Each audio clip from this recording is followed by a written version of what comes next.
Hello everyone, I am Manika Singh and welcome back to target for IQ. चलिएगा हम start करेंगे अपना नया बैच जो आपका स्पेशली चलाया जा रहा है इंग्लिश के लिए। ठीक है, तो मैं सबसे पहले आपको फिर से एक हल्का सा ओवरव्यू देने वाली हूँ इंग्लिश के सिलेबस का, एंड देन उसके बाद हम क्या चीजें पढ़ेंगे वो आपको पढ़ाने वाली हूँ। ओके, चलिए तो स्टार्ट करेंगे। सॉरी। तो जैसे कि आपको पता है कि हमारे राजस्थान एपीओ के सिलेबस में स्पेसिफिक राजस्थान एपीओ के लिए भी यही है, और थोड़े से टॉपिक कुछ चेंज है वो आपके जुडिशरी में भी आएंगे। ठीक है, वो थोड़े से टॉपिक अलग है बस। लेकिन बात करेंगे टेंसेस में आज आपको पढ़ाने वाली हूँ। स्टार्ट जो करूंगी मैं आज टेंसेस से स्टार्ट करूंगी। आपका डिटर्मिनेंट्स पढ़ेंगे, फ्रेजल्स वर्ड्स में हम डेली इसको डिस्कस करने वाले हैं ही, जो आपको रोज याद करके सुनाना है मुझे, एंड कोऑर्डिनेशन एंड सबऑर्डिनेशन ये सारा भी रहने वाला है। एंड देन अगर हम बात करेंगे आगे आपका डायरेक्ट एंड इनडायरेक्ट तो रहेगा ही, मोस्ट इंपोर्टेंट टॉपिक है डायरेक्ट एंड इनडायरेक्ट का। एंड उसके बाद जो मेन चीज आती है मॉडल्स। ठीक है, इन मॉडल्स में हम मोस्टली क्या क्या चीजें देखेंगे, ऑब्लिगेशंस वाली कौन सी यूज होगी, रिक्वेस्ट में आप कौन सी मॉडल यूज करने वाले हो, ओके, किसी काम को प्रोहिबिट करना है, प्रोहिबिशन के लिए कौन सी होने वाली है वो भी हम यहाँ पर देखने वाले हैं। रिक्वेस्ट के लिए क्या होगा, परमिशन के लिए क्या होगा, प्रोहिबिशन के लिए एंड इंटेंशन, इन सब के लिए नई नई मॉडल्स का यूज किया जाता है। वो आपको एक्यूरेट देखना है कि किस जगह पर किस मॉडल्स का हम यूज करेंगे, ये आप लोगों को प्रॉपर तरीके से देखना है, और एग्जाम में भी वही चीज पूछी जाने वाली है। ओके, कि क्या उसमें आएगा आपका। ओके, बातें क्लियर हो गई। ये तो मैंने आपको एक छोटा सा ओवरव्यू दे दिया है सॉरी, सिलेबस के बारे में। तो अब हम डिस्कस करने वाले हैं आज के फर्स्ट क्लास से। ठीक है, आप लोगों को क्या करना है, रोज जैसे कि मैं आपको कुछ दूंगी लर्न करने के लिए, वो आपको याद करके मुझे डेली लाइव क्लासेस में सुनाना है। ओके, चलिए तो करें स्टार्ट आज के सेशन को। हम ये है हमारा इंग्लिश का सिलेबस पढ़ रहे हैं हम। ये एपीओ एंड मेन तो एपीओ के ही लिए है स्पेशली आपका। ठीक है, मैं आपको बिल्कुल बेसिक से चीजें पढ़ाने वाली हूँ। चाहे किसी ने पहले से इंग्लिश पढ़ी हो, चाहे ना पढ़ी हो, या उसने कुछ भी किसी भी तरीके से इंग्लिश को कभी अपने आप भी पढ़ के नहीं देखा है, कोई बात नहीं। मैं बिल्कुल बेसिक से चीजें कवर कराने वाली हूँ, जिससे कि आपका बेस मजबूत हो जाएगा, क्योंकि अभी टाइम है, आप आराम से कवर कर सकते हैं। रोज आधा घंटा भी इंग्लिश को दोगे तो आराम से ये कवर आपका होने वाला है। ओके, तो बहुत आसान सी चीजों को हम पढ़ने वाले हैं, आसान वे में पढ़ेंगे कि आप लोगों को एग्जैक्ट चीजें समझ में आनी चाहिए। और जो ये डर है ना इंग्लिश का, सबसे पहली बात तो इंग्लिश का डर होना ही नहीं चाहिए। अगर है तो इसको खत्म कर दीजिएगा, क्योंकि अगर रहेगा तो चाहे आप कहीं पे भी पढ़ लो, अपने आप पढ़ लो, किसी भी अच्छे कोचिंग में पढ़ लो, लेकिन अगर आपके अंदर डर है और वो डर बना हुआ है तो आप कहीं भी पढ़ेंगे आपको वो चीज सेटिस्फाई नहीं कर पाएगी। पहली बात तो ये डर खत्म करो। हिंदी मीडियम वालों को मोस्टली डर होता है कि नहीं ये इंग्लिश से हमारा खेल बिगाड़ देगी, एग्जाम में हम अच्छे से परफॉर्म नहीं कर पाएंगे। डर बिल्कुल निकालो, आप अपना और भी अच्छे से पढ़ते रहो, और जो सिलेबस है, लेकिन इंग्लिश को हर रोज रेगुलर पढ़ते रहोगे तो आराम से सब चीजें याद हो जाएंगी। एक दिन में इंग्लिश आप तैयार नहीं कर सकते, बट हाँ रोज थोड़ा टाइम दोगे तो आप आराम से कर लोगे। इसमें इतना बड़ा आपको घबराने की बिल्कुल भी जरूरत नहीं है। ठीक है, रेगुलर करना है, बस रोज करना है उसको। ऐसे नहीं कि एक दिन पढ़ लिया 2 दिन का गैप ले लिया, नो, ऐसे नहीं करना है। ठीक है, तो चलिएगा स्टार्ट करती हूँ। मैं आपको इंग्लिश के बारे में छोटी सी बेसिक चीजें बताती हूँ। इंग्लिश पढ़ रहे हैं, देखिएगा कोई भी लैंग्वेज है आपका, हम इंग्लिश की बात कर रहे हैं तो यहाँ पर बात करेंगे लैंग्वेज की। ये लैंग्वेज है, लैंग्वेज जो डेवलप होती है बाय साउंड। देखो आप, मैं अपनी बात कुछ बोल पा रही हूँ, मेरी एक साउंड आप लोगों तक पहुंच रही है। क्या हो रहा है, साउंड आप लोगों तक मेरी जा रही है यहाँ पर। ठीक है, लैंग्वेज, तो लैंग्वेज जो डेवलप होती है वो बाय साउंड होती है। जो मैं आप बोल रही हूँ ना, मेरी साउंड आप लोगों तक आ रही है। ओके, साउंड, लेकिन साउंड में क्या होता है आपका, साउंड की बात करते हैं, साउंड में हम देखेंगे 2 चीजों में बांटते हैं। एक हमारा जो ये इंग्लिश लैंग्वेज है उसमें हम 2 चीजों को पढ़ते हैं, क्या, एक वोवेल्स एंड एक कॉन्सोनेंट्स। ठीक है, वोवेल्स एंड कॉन्सोनेंट्स आप उसको डिवाइड करते हैं। वोवेल्स कितने हैं हमारे, 5 है।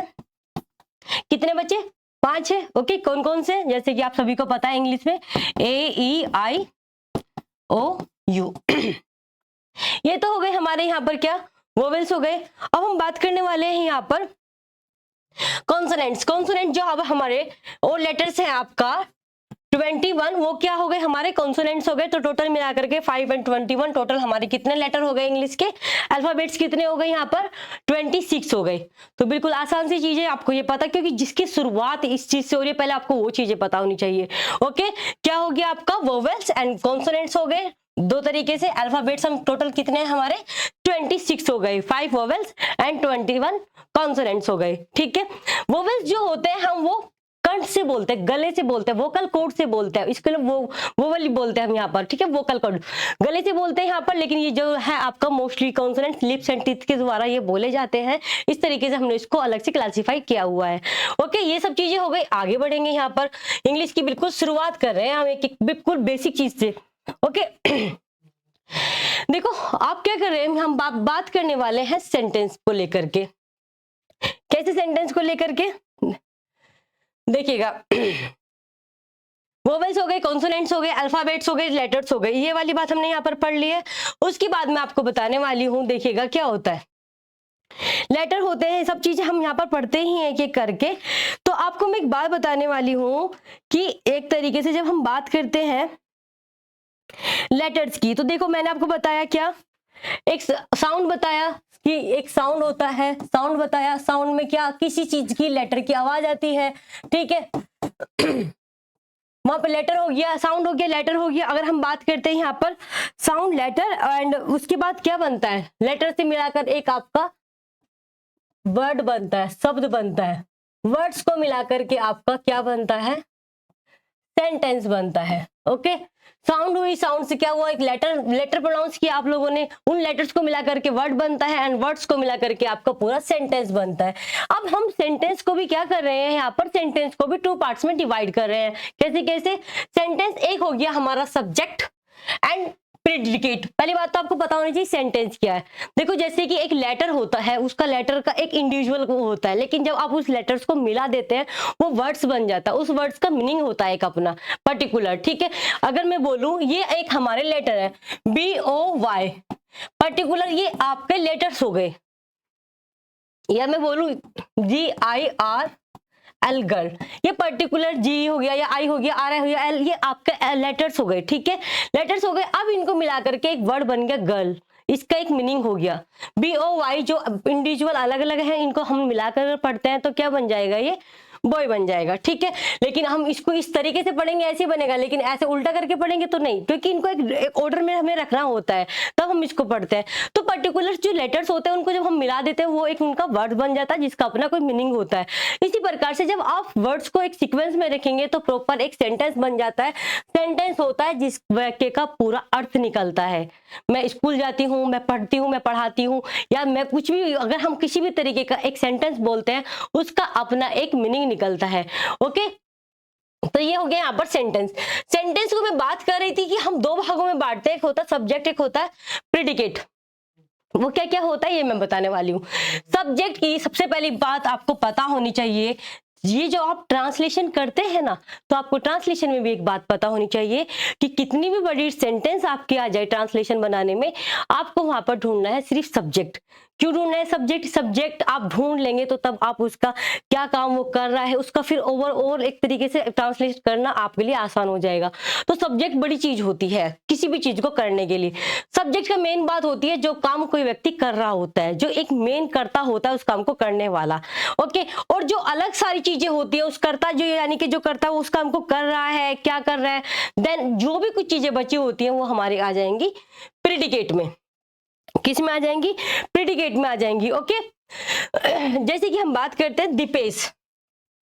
Dipesh is a good person. Deepesh एक कैसा व्यक्ति है, दीपेश एक आपका गुड पर्सन है, एक अच्छा व्यक्ति है। ओके, तो यहाँ पर जो दीपेश हो गया ये तो करता हो गया, क्योंकि बात किसकी की जा रही है सेंटेंस में, दीपेश की जा रही है, और दीपेश एक करता हो गया यहाँ पर। लेकिन वो कैसा व्यक्ति है, वो एक अच्छा व्यक्ति है, he is a good person. तो वो गुड पर्सन है, ये उसका प्रेडिकेट हो गया। जो भी बच्ची कुछ चीजें हो गई, अभी मैं आगे भी पढ़ाऊंगी ये सब क्या क्यों लगाया हमने। ओके, एक एक करके बताऊंगी, एकदम से सारी चीजें बताऊंगी तो आपको लगेगा कि पता नहीं, थोड़ा चीजें बताऊंगी जिससे कि आपका बस एक तरीके से इंग्लिश में सीक्वेंस वाइज आपकी चीजें माइंड में एक तरीके से मैप होती चली जाए और आपके लिए आसान हो जाए वो चीजें। ठीक है, किसी भी चीज को बड़ा ऐसे नहीं बनाना है कि आप उसको नहीं कर सकते, सब चीज आसान है और आप आराम से कर सकते हैं। इसीलिए बहुत आसान चीजों में आपको मुझे बताने की कोशिश करनी है, और एग्जाम्पल्स या जो मैं आपको कराने वाली हूँ एक तरीके से एक्सरसाइज भी, तो वो इतनी आसान चीजों में होगी कि आप आराम से उसको कर पाए। और फिर जब आपका डर खत्म हो जाएगा छोटी छोटी चीजें करके, तो फिर आप बड़ी बड़ी चीजें भी अपने आप ही ट्रांसलेट वगैरह या जो भी आपको इंग्लिश में करना है, जो आपका सिलेबस है उसके अकॉर्डिंग आप आराम से कर सकते हैं। ओके, जैसे कि ही इज अ राइटिंग। अब आप मुझे खुद ही बताइएगा सब्जेक्ट क्या हो गया यहाँ पर, सब्जेक्ट हो गया आपका ही, क्योंकि कौन कर रहा है, वह कर रहा है। सब्जेक्ट हो गया ही एंड प्रीडिकेट्स क्या हो गए सारे, इज राइटिंग अ लेटर। क्या कर रहा है, वो एक लेटर लिख रहा है, इज राइटिंग अ लेटर। तो ये सारे के सारे हमारे क्या हो गए, प्रीडिकेट्स हो गए। ओके तो चलेगा, यहाँ पर हमारी ये बातें कंप्लीट होती है। अब मैं आपको आगे, ये तो कुछ बेसिक चीजें मैंने बता दी हैं, अब मैं आपको बताने वाली हूँ जो मैंने अभी आपको बोला कि मुझे आपको टेंसेस कराने हैं। ओके तो सबसे पहले मैं आज आपको टेंस के बारे में समझाऊंगी, क्योंकि शुरुआत हमारी इसी से टॉपिक से ही होगी। टेंस क्या होते हैं, कितना तरह के होते हैं, किस तरीके से सब्जेक्ट को ढूंढते हैं, क्या अब पॉजिटिव है तो क्या रूल अप्लाई होगा, निगेटिव है तो क्या रूल अप्लाई होगा, उसको हम एक एक करके पढ़ने वाले हैं। और जिसने प्रेजेंट टेंस समझ लिया, समझ लो उसको सारे समझ में आ जाएंगे। बस एक चीज रूल याद रखना होगा कि उसमें आपको क्या चेंज करना है, थोड़ा सा चेंज करना होगा, जो मैं आपको धीरे धीरे बताती रहूंगी। तो इसीलिए सबसे पहले आपको बस ध्यान में ये रखना है कि इसका स्ट्रक्चर ये है, समझ लेना सब जगह यही स्ट्रक्चर आने वाला सारे सेंटेंसेस में। बस थोड़ा सा माइनर चेंज होगा, वो मैं आपको बताऊंगी क्या माइनर चेंज होगा, हेल्पिंग वर्ब चेंज होगी या आपका किस तरीके का चेंज होगा, वो मैं धीरे धीरे बताऊंगी आपको। देखिएगा टेंसेस की बात करते हैं, जैसे कि आप लोगों को सबको पता है, तो बता सकते हैं कि कौन कौन से टेंसेस होते हैं। तो आपको सबको पता है, ये present tense, past tense and future tense, तीन ही तो होता है। जो आपका बीत गया यानी कि पास्ट, जो अभी चल रहा है एट द टाइम वो प्रेजेंट, जो आने वाला है वो फ्यूचर। अब हम इसको क्लासिफाइड करते हैं, ये चार तरीके का होता है, इनको भी सबको हम चार तरीके में डिवाइड करते हैं। कैसे, एक सेंटेंस की चार सिचुएशंस होती हैं।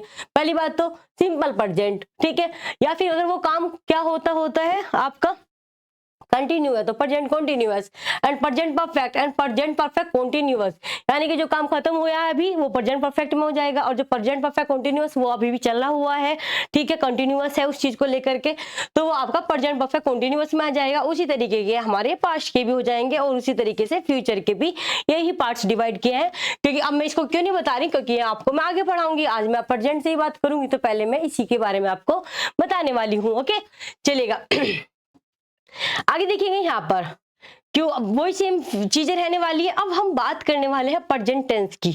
ओके प्रेजेंट टेंस की बात करने वाले हैं, तो देखिएगा प्रेजेंट टेंस में क्या है। प्रेजेंट टेंस आपको पता ही है, यानी कि एट द टाइम जब हम ये बातें कर रहे हैं, ठीक है, जो अब मैं पढ़ा रही हूँ एट द टाइम, ये मेरा क्या है, प्रेजेंट कंटिन्यूअस चल रहा है, एक तरीके से मैं इस काम को कर रही हूँ, ठीक है, यानी कि जो आज का टाइम होता है, अभी का काम जो होता है वो हमारा प्रेजेंट में होता है।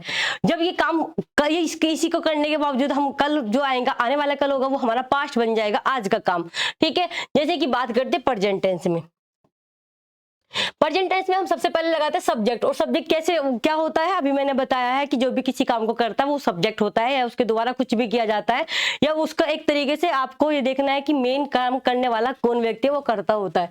तो सबसे पहले प्रेजेंट में आप लगाएंगे सब्जेक्ट, वर्ब की फर्स्ट फॉर्म, SCIS का रूल अभी पढ़ाऊंगी, अभी टेंशन ना लो, और ऑब्जेक्ट, ठीक है। ये प्रेजेंट इंडेफिनिट टेंस की हमारी बात आती है। कौन सा टेंस है प्रेजेंट में भी, इंडेफिनिट टेंस। ओके यदि अब हम बात करेंगे कि स्ट्रक्चर तो आपने देख लिया यहाँ पर, ठीक है, सब्जेक्ट हो गया, वर्ब की फर्स्ट फॉर्म होगी, SCIS का रूल अभी नहीं बता रहे हैं क्योंकि अभी समझाने वाली हूँ तो आपको आराम से समझ में भी आ जाएगी। ओके एंड ऑब्जेक्ट, तो याद रखना सब्जेक्ट, वर्ब की फर्स्ट फॉर्म प्लस ऑब्जेक्ट, इन तीन चीजों को ध्यान देंगे। एंड SCIS का रूल मैं अभी आपको बताने वाली हूँ। ओके बात करने वाले हैं यहाँ पर, यदि करता सिंगुलर नंबर, ध्यान देंगे किस पर, सिंगुलर नंबर और थर्ड पर्सन, ठीक है, हो तो वर्ब की फर्स्ट फॉर्म के साथ S या AS लगाते हैं।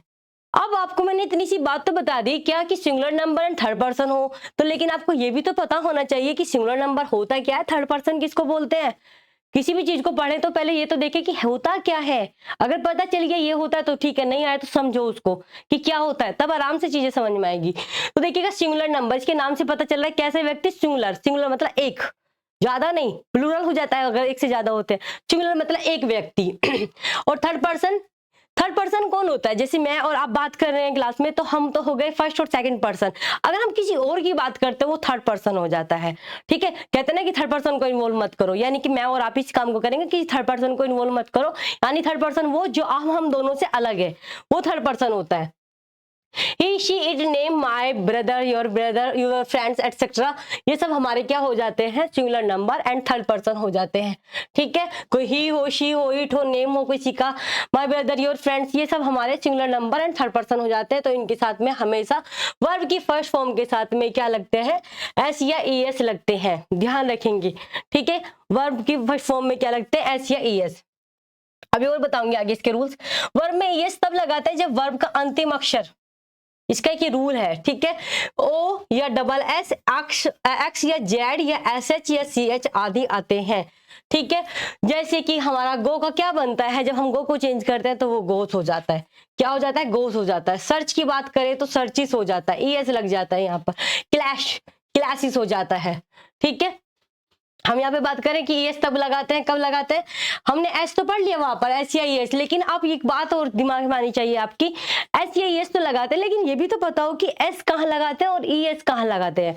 ओके, एस और ई एस का भी आपको पता होना चाहिए। ओके, तो ई एस के बारे में बात कर रहे हैं, स्पेसिफिक हम कहाँ पे लगाते हैं, जब आपके ये वर्ड्स हो, कौन कौन से वर्ड्स हो, तो वहां पर आप एस ना लगा के बल्कि ई एस लगाएंगे। क्या लगाएंगे, ई एस। ओके, जैसे कि आपका क्या हो गया, ओ एस एस एक्स या जेड या एस एच या सी एच आदि यहाँ पर होगा, तो तब आप यहाँ पर एस ना लगा के बल्कि ई एस लगाएंगे। ओके, और एस या एस कहाँ लगाएंगे, जब थर्ड पर्सन और सिंगुलर नंबर होगा तब लगाएंगे वहां पर।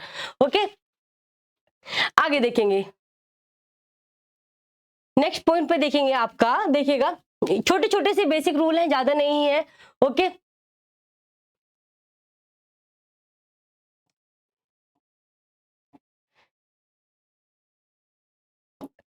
आगे देखिए इसके मेन पॉइंट के बारे में बात करते हैं यहाँ पर।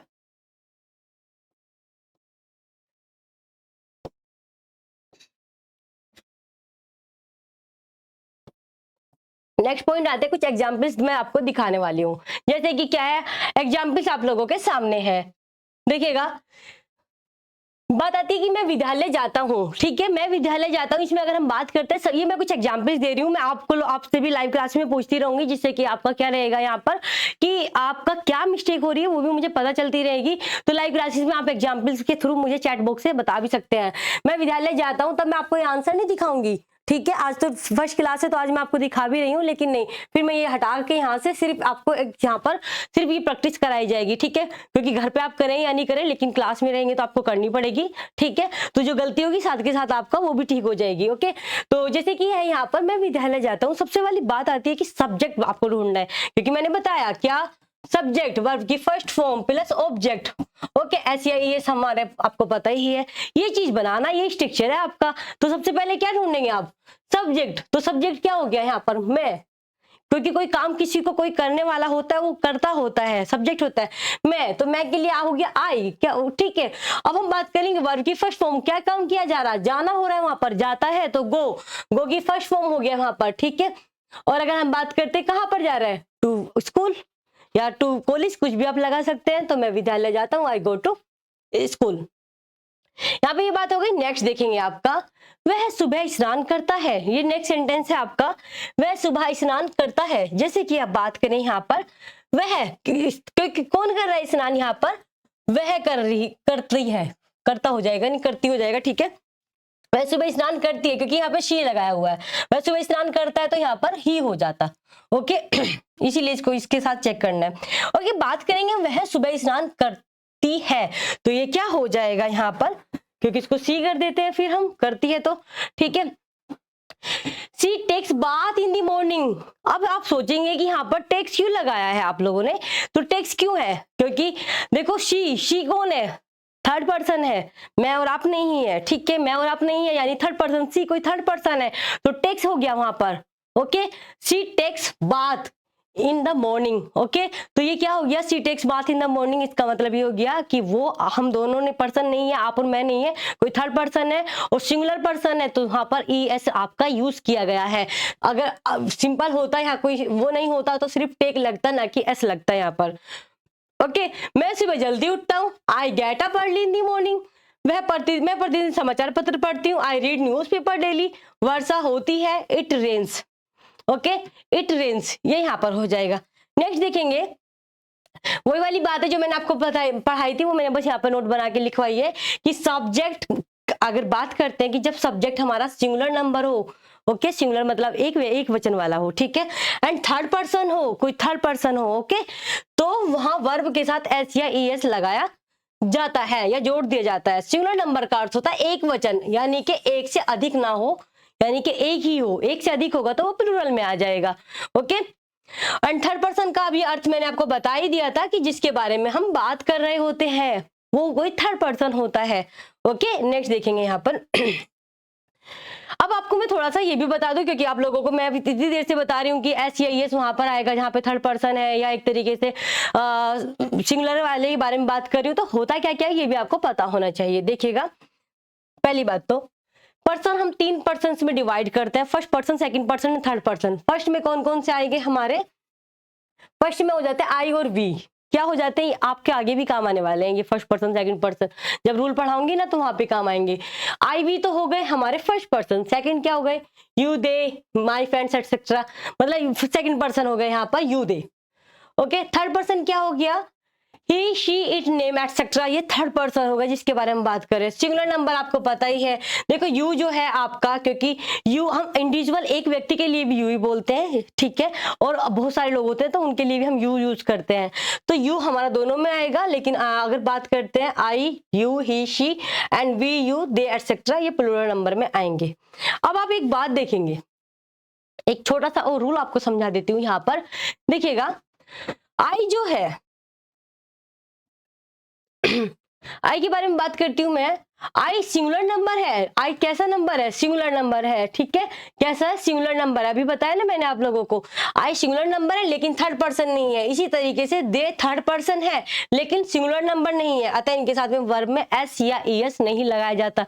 क्यों नहीं लगाया जाता, क्योंकि एस या ईएस लगाने के लिए दोनों चीजें होनी चाहिए, थर्ड पर्सन भी और सिंगुलर नंबर भी होना चाहिए, ठीक है, सिंगुलर नंबर भी होगा और थर्ड पर्सन भी होगा। इसीलिए सिर्फ सिंगुलर नंबर होने की वजह से आई सिंगुलर है लेकिन फिर भी नहीं लगाते ना एस या ईएस, और दे जो है, दे हमारा क्या है, थर्ड पर्सन है लेकिन फिर भी नहीं लगाते क्योंकि दे हमारा सिंगुलर नंबर नहीं है। तो एस या ईएस में बच्चों को बहुत कंफ्यूजन होता है, तो आज के बाद याद रखना कहां पे लगेगा एस या ईएस, सिंगुलर नंबर और थर्ड पर्सन, सिर्फ एक चीज के होने से नहीं लगेगा या एक चीज के होने से नहीं माना जाएगा, ओके, इतना आपको ध्यान देना है, ओके।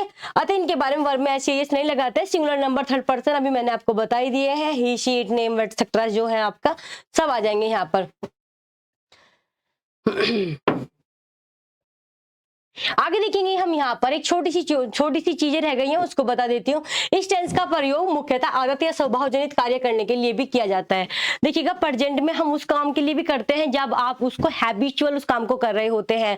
हैबिचुअल कैसे, जब आपका आदतन एक काम होता है कि I walk in the morning, I walk in the morning कैसा काम है, वो उसका हैबिचुअल है, ओके, हैबिचुअल है। तो यहाँ पर क्या हो रहा है, यहाँ पर प्रेजेंट इंडेफिनिट में इसको बना रहे हैं।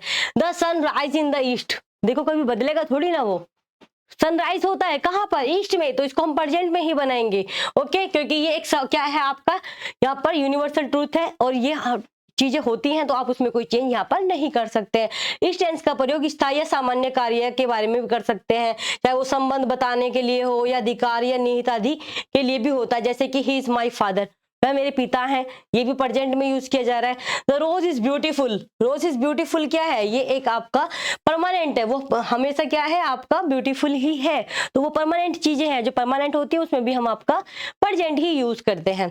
तो देखो, जब आपने प्रेजेंट इंडेफिनिट समझ लिया, उसका एक रूप आता है दूसरा निगेटिव। निगेटिव में आपको क्या चेंज करना है, आपने सिंपल पढ़ लिया, उसमें सब्जेक्ट वर्ब की फर्स्ट फॉर्म के साथ एस या एस लगाएंगे, जब आपका क्या होगा, सिंगुलर नंबर और थर्ड पर्सन होगा तब आप लगाएंगे, फिर उसके बाद ऑब्जेक्ट हो जाएगा। लेकिन अगर निगेटिव होगा तो तब क्या होगा, उसके बारे में बताती हूँ।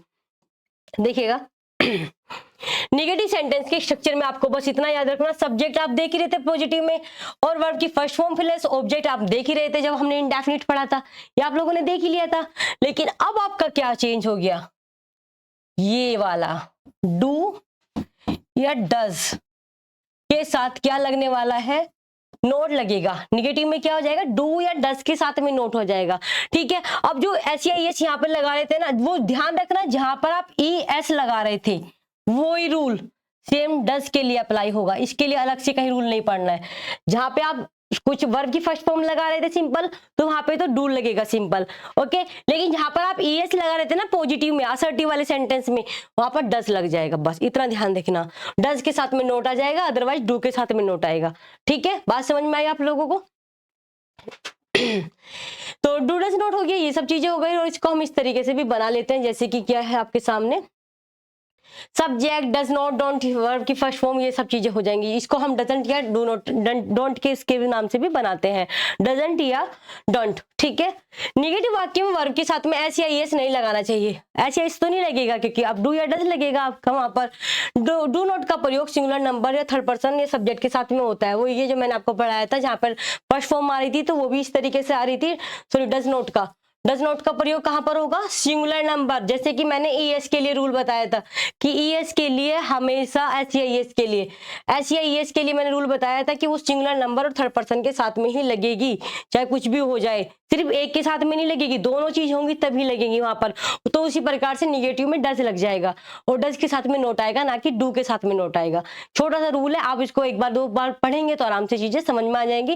तो देखिएगा, पूरा ये झारखंड के उसके लिए, राजस्थान के लिए हमने बैच चलाया हुआ ही है, इसके नोट्स आपको प्रोवाइड किए जाएंगे ग्रुप में ही। ठीक है, और ये लाइव क्लासेस रहेंगी और लाइव में मैं आपको वो कैब भी आपको दूंगी। ठीक है, तो वो कैब वगैरह सब कुछ होंगी। ठीक है, और रोज आपसे सुनी भी जाएंगी चीजें। ठीक है, और क्या होगा, आपका क्लासेस में भी ना आपसे जो सेंटेंसेस है वो बनवाए जाएंगे, तो उसमें आपकी मिस्टेक भी देखी जाएगी कि आप कहाँ पर गलत तो नहीं कर रहे हैं कुछ चीजें। ठीक है, बात करेंगे यहाँ पर, जैसे कि मैं झूठ नहीं बोलता हूँ, निगेटिव हो गया ना, तो अब यहाँ पर क्या हो जाएगा, नोट लगाना है, और आई के साथ में डज तो लगने वाला नहीं है, डज नहीं लगेगा तो क्या लगेगा, डू लगेगा। या तो डू नॉट लिख देंगे या हम डोंट लिख देंगे, एक ही बात है। I don't tell a lie. Okay, मेरी बहन खाना नहीं बनाती है। माई सिस्टर, देखो सिस्टर कौन है, थर्ड पर्सन है। ठीक है, सिंगुलर और थर्ड पर्सन है ना, मैं और आपके बारे में बात नहीं हो रही है, मेरी सिस्टर के बारे में बात हो रही है, तो वो थर्ड पर्सन हो गई। तो सिस्टर के साथ में हमने डू तो नहीं लगाया, क्या लगाया फिर अपने, डज। और डज के साथ में क्या लगाना है, नोट, क्योंकि निगेटिव सेंटेंस है, तो डज नोट हो जाएगा। We don't sing a song, ठीक है, हम गाना नहीं गाते हैं, ये क्या हो गया आपका, we don't sing a song. मेरे पापा मुझे नहीं डांटते, my father doesn't, my father third person और सिंगुलर है, इसलिए यहाँ पर डज लग जाएगा। स्कोल्ड मी, मैं उसे नहीं जानता हूँ, आई डोंट नो हिम, मैं उसे नहीं जानता हूँ। तो इस प्रकार से मैंने आपको एक छोटा सा चीजें, बेसिक चीजें बताई हैं, आप इसको पढ़ेंगे आराम से। जो चीजें नहीं समझ में आएगी लाइव क्लासेस में आपको उसके जो भी डाउट्स होंगे वो सब क्लियर कराए जाएंगे। ठीक है, तो अभी हमने पॉजिटिव और निगेटिव पढ़ा है, इसकी जो आगे की क्लास होंगी उसमें हम कल मिलते हैं। Okay, and thank you everyone, thank you so much.